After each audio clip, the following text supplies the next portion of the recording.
नमस्ते एवरीवन। देखो बच्चों, आज अपन पढ़ेंगे तारकाई या सेंट्रोसोम। तो जो तारकाई है, इस तारकाई की खोज टी बोवेरी नामक वैज्ञानिक ने तारकाई की खोज की। तारकाई बिना झिल्ली वाला कोशिकांग होता है और इस तारकाई की संरचना में दो बेलनाकार संरचना दिखाई देगी, जिसे अपन तारक केंद्र या सेंट्रियोल्स कहते हैं। और इस तारक केंद्र के बाहर की ओर अक्रिस्टलीय द्रव भरा हुआ होगा, उसे सेंट्रोस्फीयर द्रव या परितारकीय द्रव कहते हैं। जो ये तारक केंद्र होंगे वे एक दूसरे से 90 डिग्री के कोण पर पाए जाते हैं। जब अपन इस तारक केंद्र या सेंट्रियोल की संरचना का अनुप्रस्थ काट काटेंगे तो इसमें अपन को 9 परिधीय त्रितंतु और बीच में कोई तंतु नहीं होगा, यानी 9+0 की व्यवस्था दिखाई देती है। इसमें जो तंतु होंगे परिधि की ओर 9 परिधीय 1 2 3 6 7 तो 9 परिधीय त्रितंतु होंगे जो 3 सूक्ष्म नलिकाओं से मिलकर बने हुए होते हैं। ए बी सी 3 सूक्ष्म नलिकाएं होंगी और संख्या में कितने होंगे 9 टोटल। और इन सूक्ष्म नलिकाओं के अंदर ट्यूबुलिन प्रोटीन पाई जाती है। ट्यूबुलिन प्रोटीन पाई जाती है। इस ट्यूबुलिन प्रोटीन की वजह से तारकाई कोशिका विभाजन में सहायता करता है, यानी तंतुओं का निर्माण करेगा। जो परिधीय त्रितंतु होंगे ये आपस में अंतरांतरिक सेतु के द्वारा जुड़े हुए होते हैं। सभी परिधीय त्रितंतु अंतरांतरिक सेतु के द्वारा जुड़े हुए होंगे और इसके बीच में कोई तंतु नहीं होगा, उसे अपन केंद्रीय धुरी या हब कहते हैं। अब ये जो परिधीय त्रितंतु होंगे ये केंद्रीय धुरी या हब से अरीय दंड के द्वारा या रेडियल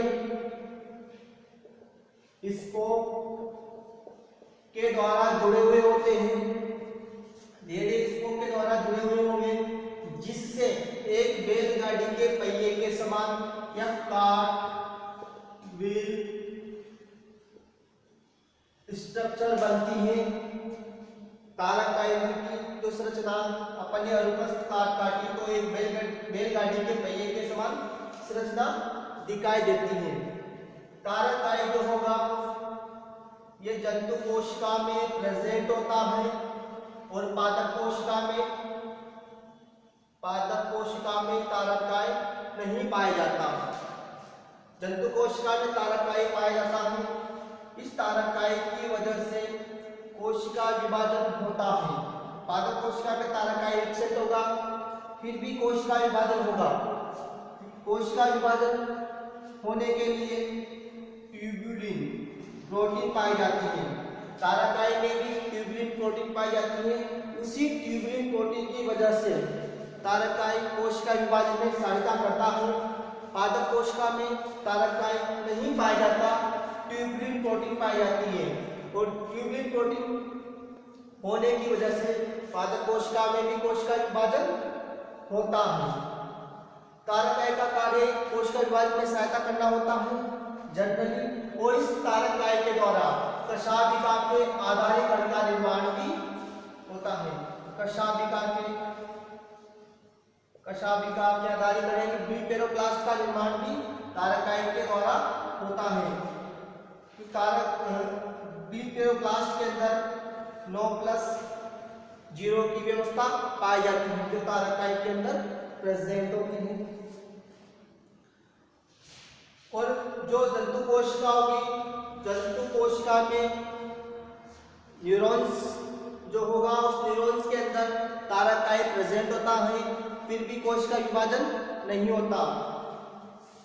इसका जो रीजन है, उस न्यूरॉन्स में तारकाई होगा, कोशिका विभाजन नहीं होगा, क्योंकि उसमें ट्यूबुलिन प्रोटीन एब्सेंट होती है, ट्यूबुलिन प्रोटीन नहीं पाई जाती। इसी वजह से न्यूरॉन्स में कोशिका विभाजन नहीं होता, यानी एक बार न्यूरॉन्स नष्ट हो जाए तो दोबारा बनते नहीं है, क्षतिग्रस्त हो जाने पर दोबारा उनका निर्माण नहीं होगा।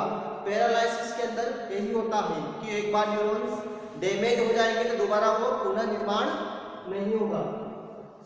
पादप कोशिका में कोशिका विभाजन कारक काय नहीं पाया जाता, फिर भी कोशिका विभाजन होता है क्योंकि उनमें ट्यूबुलिन प्रोटीन पाई जाती है। बात करेंगे अपन कशाभिका व पक्षमाभिका की।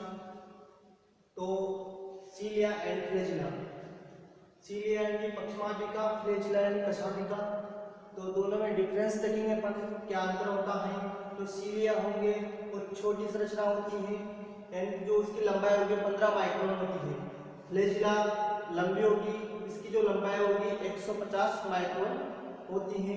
सीलिया की संख्या अधिक होगी, 300 से 1400 तक पाई जा सकती है। फ्लैजिला 1, 4, 2 या 8 हो सकती है। एक ही प्रकार के होंगे, सीलिया एक समान प्रकार होंगे, क्योंकि फ्लैजिला 2 प्रकार के हो सकते हैं, चाबुक या कुछ या टिंसेल।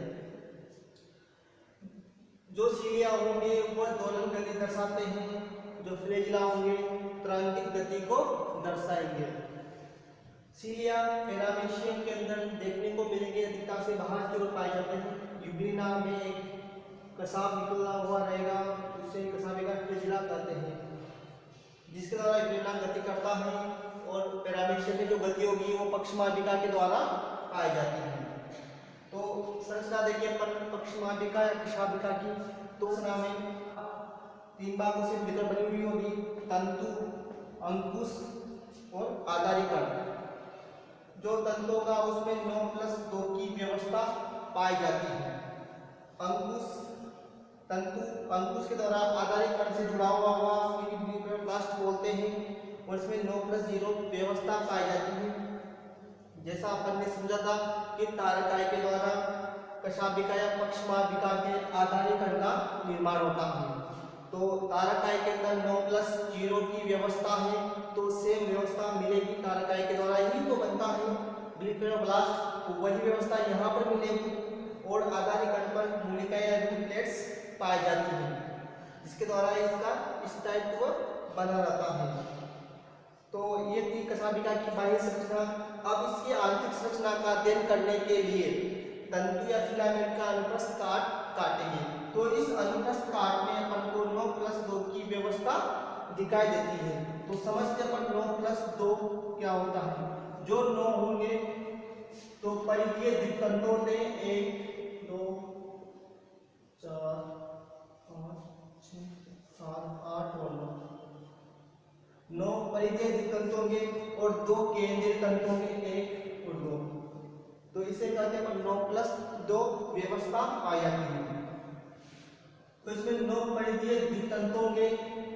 ये 9 परिधीय द्वितंतु सूक्ष्म नलिकाओं से बने होते हैं, और इन सूक्ष्म नलिकाओं के अंदर जो प्रोटीन होगी वो फ्लैजिलिन प्रोटीन होती है, फ्लैजिलिन प्रोटीन पाई जाती है। तारकाय में ट्यूबुलिन प्रोटीन पाई जाती है सूक्ष्म नलिकाओं में, और कशाभिका या पक्षमाभिका में जो परिधीय तंतु बनेंगे उनमें जो प्रोटीन होगी वो फ्लैजिलिन प्रोटीन पाई जाती है, जिसमें विभाजन की क्षमता नहीं पाई जाती। ट्यूबुलिन प्रोटीन में ही विभाजन की क्षमता पाई जाती है। अब इसमें जो परिधीय तंतु होंगे ये आपस में अंतरादिक्षण द्वारा जुड़े हुए होते हैं, और इस संरचना में कशाभिका और पक्षमाभिका की संरचना में सबसे बाहर की ओर इनको घेरे हुए जो आवरण होगा उसे प्लाज्मा झिल्ली कहते हैं। सबसे बाहर की ओर प्लाज्मा झिल्ली पाई जाती है, इनको घेरे हुई होगी, और ये जो तंतु होंगे आपस में अंतरादिक्षण द्वारा जुड़े होते हैं। और इसमें जो सूक्ष्म नलिकाएं होंगी इनसे परवर्ध निकले हुए होंगे, 3 परवर्ध बाहर की ओर, 2 परवर्ध अंदर की ओर निकले हुए होते हैं। और जो ये परिधीय तंतु होंगे यह केंद्रीय तंतु से जुड़े हुए होते हैं आर्य दंड के द्वारा, और इन केंद्रीय तंतु के बाहर की ओर आवरण मिलता है उसे बोलते हैं केंद्रीय आचरण। केंद्रीय तंतु के बाहर की ओर आवरण मिलेगा उसे केंद्रीय आचरण कहते हैं।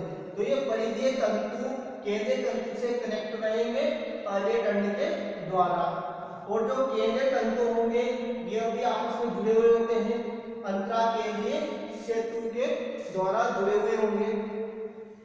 तो इस प्रकार कशाभिका या पक्षमाभिका की संरचना अपने देखी। तंतु का जब अनुप्रस्थ काटा तो उसमें 9+2 की व्यवस्था दिखाई दी। तो ये 9+2 की व्यवस्था में इस प्रकार अरेंज रहेंगे। तो आज के लिए बस इतना ही। थैंक्स।